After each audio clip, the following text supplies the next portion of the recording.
안녕하세요. 울산 아이누리 한의원 황태영 원장입니다. 오늘 촬영할 유튜브 동영상은 항생제 알레르기 체질 유발입니다. 제가 최근 진료실에서 환자 보호자님께 들은 질문 같은 내용이었는데요. 그 보호자님께서 이렇게 항생제는 꽃가루, 진먼지, 진드기 같은 알러젠처럼 작용을 해서 이렇게 알레르기 질환을 유발하는지에 대한 질문이었습니다. 그래서 이제 그 제목에도 있듯이 항생제는 알러젠으로 작용하는 것이 아니라 우리 몸에서 면역력과 관련되어 가장 중요한 미생물총, 영어로는 마이크로바이옴이라고 합니다. 저 부분을 손상시켜가서 알레르기 질환이든 염증성 장질환의 발병 위험을 키우는 겁니다. 쉽게 표현하면 이렇게 알레르기 질환이 잘 생기는 우리 몸을 알레르기 체질화시키는 거죠. 그러니까 어떻게 보면 훨씬 더 근본적인 부분의 문제를 유발하는 것이라고 보시면 됩니다. 네. 저 뉴스도 거의 한 3년 전에 발표된 그 의학 뉴스인데요. 네, 이제 항생제를 이렇게 많이 복용하면 할수록 알레르기 질환 위험이 커진다는 내용입니다. 마찬가지. 저기서도 항생제가 알러젠으로 작용하는 게 아니라 우리 몸 면역 체계인 장내 미생물총을 손상시켜서 알레르기 질환이 잘 생기는 알레르기 체질화 된다는 뜻인데요. 그 연구에 대해서 서울대 알레르기학과 교수님이 평가한 부분이 있습니다. 그 부분 한번 보면 이제 항생제를 남용하면 이렇게 우리 몸 유익균 손상을 가져오고 결국 이제 이 부분이 전신 면역에 영향을 주면서 알레르기 질환을 일으킬 수 있다. 이번 연구는 이런 사실을 입증한 것이라고 평가를 했었는데요. 거기서도 보면 1년에 항생제를 이렇게 3개월 이상 복용하면 그렇지 않았을 때에 비해서 알레르기 비염이 발생할 확률이 13배 이상 증가가 있고요. 마찬가지 아토피 피부염 같은 경우에는 10배 이상 증가했습니다. 그러니까 어떻게 보면 저기서 정말 확률을 엄청 많이 높이는 겁니다. 저 정도면. 네, 조금 전에 본 의학 뉴스입니다. 이 뉴스도 포털 사이트에서 뉴스 제목만 검색하시면 여러분들도 다 보실 수 있고요. 관심 있으신 분들은 한번 찾아보시길 바랍니다. 그러면 또 그와 관련된 다른 의학 뉴스입니다. 네, 저 뉴스도 핵심은 똑같습니다. 그러니까 우리 몸에 있는 면역 체계와 관련되어서 미생물총의 손상을 받으면 알레르기 질환, 염증성 장질환, 자가면역 질환의 발병 위험이 커진다는 건데요. 이렇게 항생제를 남용하면 고혈압, 당뇨, 아토피 등 만성 질환으로 이어지는 메커니즘을 밝혔다고 해서 이렇게 뉴스로 소개가 된 적이 있습니다. 그 뉴스에 이제 그 고려대 의대 교수 연구팀이 이렇게 장내 미생물이 항생제에 노출되면 이 과정에서 이제 장내 미생물총이 손상을 받고 이제 내성균이 과도하게 증가하여 이로 인해서 만성 질환의 원인이 된다는 사실을 이제 규명했다는 저 뉴스도 거의 한 3년 전에 발표된 뉴스입니다.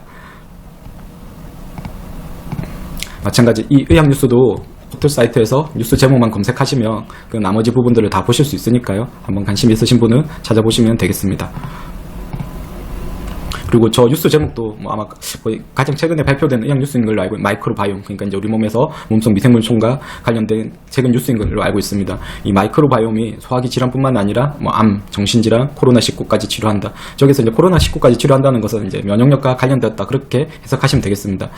분당 서울대 병원에 있는 어떤 교수님이 이제 마이크로바이옴이 현대의학의 빅뱅이라고 강조하면서 이제 그 뉴스 이제 내용들인데요. 거기서도 있는 뉴스 내용 일부분만 한번 읽어보면 우리 몸에 사는 미생물과 그 유전 정보를 일컫는 마이크로바이옴, 이제 우리나라 말로는 미생물총이라고도 합니다. 마이크로바이옴은 이제 면역 기능을 조절한다든지 각종 대사물질을 생성합니다. 각종 연구를 통해서 이 마이크로바이옴이 비만, 당뇨, 아토피, 암, 자가 면역 질환, 우울증, 뇌신경 질환, 저기서 주로 얘기하는 거는 치매나 자폐인데요.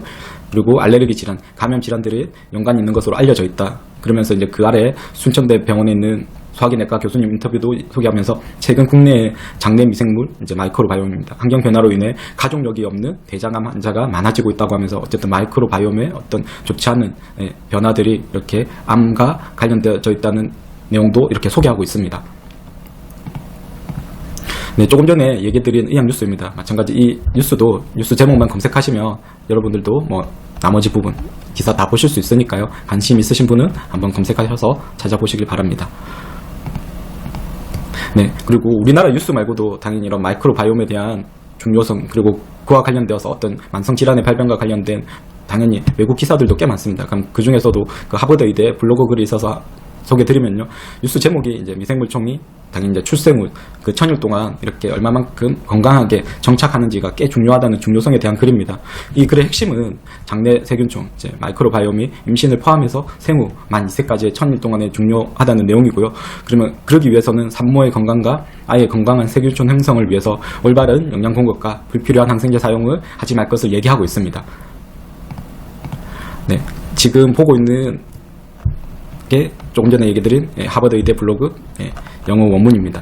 혹시라도 관심 있으신 분은 구글에서 영어 제목 검색하시면 다 전문을 보실 수 있고요. 그러면 그 블로그 글 중에서 일부분만 제가 발췌를 했는데 같이 한번 보면요. 질병의 본질이 염증 상태로 옮겨감에 따라 알레르기, 당뇨, 비만, 염증성 장질환, 셀리악병, 다발성 경화증과 같은 자가 면역 질환이 눈에 띄게 증가하였다. 근데 이렇게 증가한 부분이 우리 몸 미생물총의 변화가 이런 질환들의 증가와 관련이 있다고 얘기하고 있고요. 안타깝게 이제 좋지 않은 세균총이 장에 정착을 하게 되면 무해한 자극, 뭐 식품 성분이나 무해한 세균조차도 염증을 유발하게 되고 이로 인해서 알레르기라든지 염증성 장질환이 발생할 수 있다고 얘기하고 있습니다.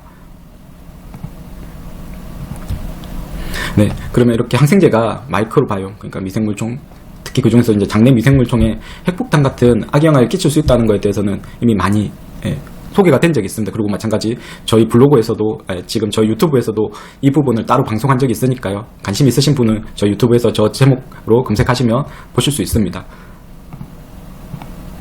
네, 그러면 이 부분에 대해서 관련된 내용이 뭐 장누수 증후군, 장누수를 이제 한글로 풀이하면 이제 새는장이 되겠는데요. 어차피 이제 같은 뜻입니다. 네, 이렇게 점막이 건강하지 않아가지고 정상적인 점막이라면 뭐 세균이나 바이러스 같은 병원체들이 침입하지도 못하고 마찬가지 독소 등 소화 안 된 음식물들이 이렇게 장점막을 통과하지 못하는데 이렇게 장이 건강하지 않아서 비정상적인 장점막 상태일 때는 이런 세균이든 바이러스, 뭐 독소 소화 안 된 음식물들이 이렇게 장점막을 통해서 우리 몸 체내로 침투하게 되고요. 이로 인해서 염증 반응을 일으키고 그 결과 뭐 류마티스 관절염, 염증성 장질환 같은 자가 면역 질환이라든지 뭐 아토피, 피부염, 천식, 뭐 저기는 이제 비염 빠졌는데 어쨌든 이제 알레르기성 질환을 발병 위험 키운다든지, 그리고 당연히 이제 이런 과민성 장증후군이든 기능성 소화불량 같은 당연히 이제 소화기 질환을 유발한다든지, 그리고 뇌신경계 질환이 치매, 자폐증의 발병과도 관련이 되어 있다는 그런 새는장 증후군에 대한 기사입니다. 그러면 저기서도 왜 이런 새는장 증후군이 발생하는지 크게 얘기하고 있는 게 감염, 약물, 술을 얘기하고 있는데요. 그럼 저 중에서도 특히 지금 우리나라 아이들에게서는 가장 중요한 당연히 뭐 술도 아닐 거고 약물인데요. 그 약물로서 얘기하고 있는 게 항생제와 소염 진통제입니다. 어차피 어린아이들 이제 해열제로 많이 복용하는데요. 성분은 같습니다. 네. 네. 지금 보고 있는 뉴스 기사가 조금 전에 얘기 드린 그 새는장 증후군과 관련된 뉴스 기사입니다. 이 기사도 포털 사이트에서 제목만 검색하시면 다 보실 수 있으니까요. 뭐 한번 검색하셔서 보시길 권해드립니다. 네, 그러면 우리나라에서는 아이들에게 뭐 항생제, 진통소염제, 오남용이 정말 심한 편인데요. 저기도 저 처방전이 저희 환자 만 7세 남자아이의 비염 충농증 때문에 이비인후과 진료를 보고서 이렇게 받은 처방전 내역입니다. 그럼 거기서도 빨간 박스 안에 쳐져 있는 약이 이렇게 새는장 증후군을 유발할 수 있는 대표적인 약제인 항생제와 진통소염제입니다. 네. 그리고 그 위에 제일 위에 빨간색 밑줄 쳐진 약은 이제 스테로이드 성분이고요. 네. 저 아이 말고도 이렇게 항생제라든지 진통소염제를 뭐 병원에서 진료를 보면 이렇게 두 약을 같이 처방받기도 하고요. 아니면 하나의 약만 처방받기도 하는데 이런 처방을 꽤 오랫동안 많이 받는 것을 주변에서 쉽게 보실 수 있습니다. 네. 뭐 아이뿐만 아니라 어른도 마찬가지고요. 네. 그러면 그 제목에 있듯이 감기, 기관지염, 독감, 급성충농증, 대부분의 인두염, 뭐 펜두염도 질환에 포함이 되는데요. 그리고 많은 중이염, 이제 저기서 얘기하는 거는 이제 최소 절반 이상에서는 항생제는 불필요합니다. 불필요한 뿐만이 아니라, 그러니까 먹어도 도움이 안 됩니다. 왜 그러냐고 하면 그 원인 자체가 바이러스이기 때문이죠. 그러면 아주 일부분, 특히 중염 같은 경우는 조금 더 이제 많고요. 그리고 뭐 세균성 편도염이라고 해서 뭐 스트랩이라고 하는데 이런 경우에도 마찬가지 일부분 항생제를 투여할 경우가 있습니다. 그리고 마찬가지 급성충농증에서도 아주 일부분 거의 뭐 한 5%에서 뭐 많게는 최대 한 10%. 그러니까 그 나머지 경우에는 다 바이러스이기 때문에 저럴 때는 항생제를 처방받아서 복용하는 게 아무 효과도 없고 우리 앞에서 얘기 드린 이런 우리 몸의 면역 체계에서 중요한 장내 미생물총을 손상시켜서 새는장 증후군을 유발할 수 있기 때문에 꼭 앞으로는 오남용을 덜 하시는 게 좋습니다. 그리고 저 경우 말고도 이제 항생제를 많이 복용하는 게 이제 병이 더 심해질 수 있으니까 예방차 약 먹어야 된다든지 뭐 대표적으로 폐렴을 예방한다 이런 뜻인데요. 그러니까 거기도 옆에도 되죠. X. 그러니까 효과가 없으니까 괜히 저럴 때는 똑같이 항생제 오남용을 안 하시는 게 좋습니다. 그러니까 뭐 감기 걸렸었을 때 뭐 더 심한 병 예방하기 위해서 아니면 더 빨리 낫기 위해서 항생제를 먹어야 된다 이런 것들 이미 아무 효과가 없다는 건 다 밝혀져 있습니다.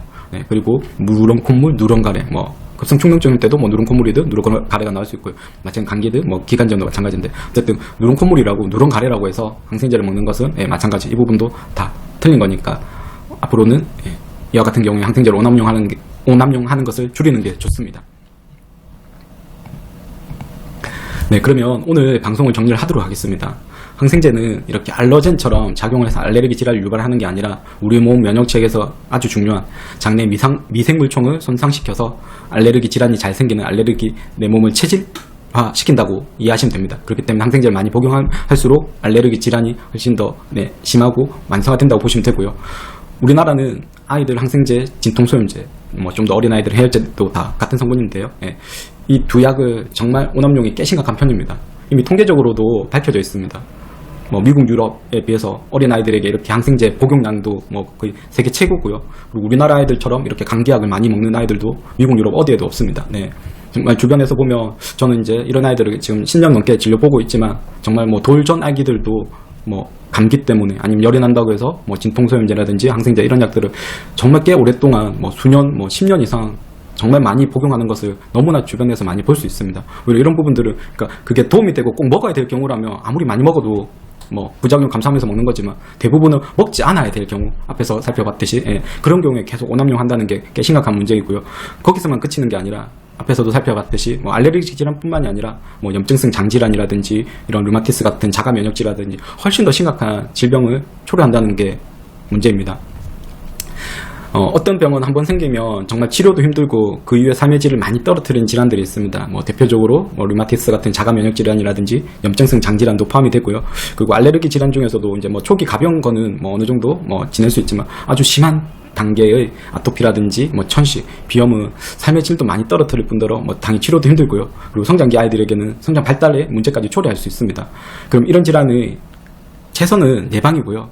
이제 예방이 힘들면 차선은 초기 치료입니다. 그러면 이런 부분에 있어서 항상 공통적으로 얘기되는 것들은 항생제와 진통소염제 복용을 줄이는 것입니다. 그 아래에 있는 사진이 이제 이렇게 건강보험이 적용되는 한약입니다. 아주 먹기 쉽게 이렇게 시럽제로 간편하게 나와 있는데요. 저는 오늘도 그렇고 지금 10년 넘게 이렇게 매일같이 진료실에서 감기든 장염이든 기관지염이든 충농증이든 중이염이든 독감이든 고열이나든 매일같이 이런 아이들을 진료보고 있습니다. 아이들이든 성인이든.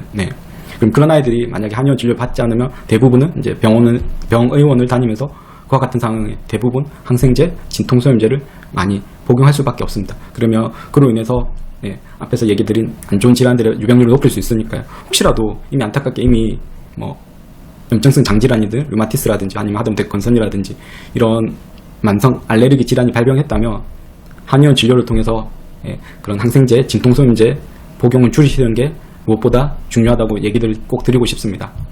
그리고 항생제 오남용의 가장 큰 문제는 항생제 내성균입니다. 이미 이와 관련되어서 저희 유튜브 방송에서도 얘기한 적이 있으니까요. 한번 꼭 그 방송도 보시길 권해드립니다. 오늘 방송도 끝까지 시청해 주셔서 감사합니다.